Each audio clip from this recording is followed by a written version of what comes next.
This is going to be a short video because these are the two easiest cases for determinants. The one by one case and the case where your matrix is triangular or diagonal. So the one by one case is really simple. If you're taking a matrix like this, it's just one number. When you take the determinant, you just get that number.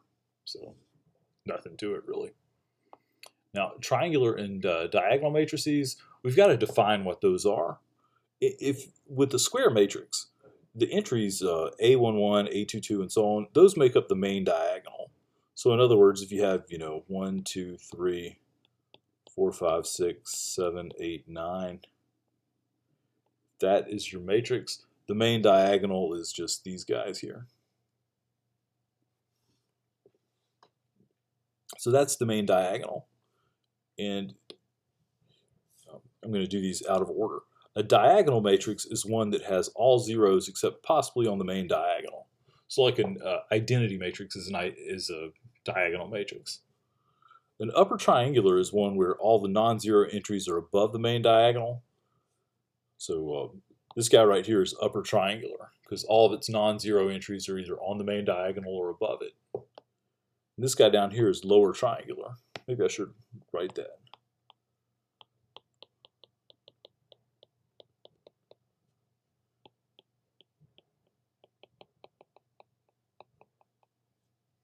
So the thing that's nice about triangular matrices and diagonal matrices is this fact. If you have a diagonal or a triangular matrix, then the determinant is just the product of all those diagonal entries. So these two examples down here are going to be really easy to do. Since this is upper triangular, the determinant is just 1 times 5 times -3.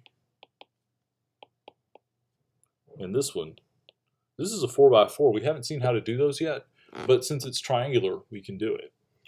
It's going to be 4 times 3 times 4 times 5. Whatever that is. Let's see, that's 20 and that's 12, so this is going to be 240. And that's all there is to it for these triangular matrices. Let's look for just a second. I want to show you why this works.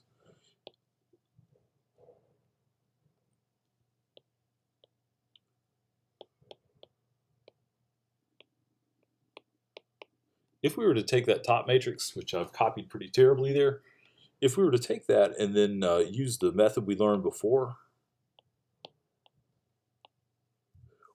when you start doing all of the diagonals, that right there, the main diagonal is the only one that's going to be non-zero. Every other diagonal is going to have at least 1 0 in it. And the same thing's true for a 2 by 2. Let's say you had the matrix 1, 0, 4, 7. Let's change that 1 to 11. If you had that matrix and you're taking its determinant, it's just 11 times 7. And what's going on there is you're doing 11 times 7, and then the other one is just going to be 0. So triangular matrices and diagonal matrices are very easy to take the determinants of.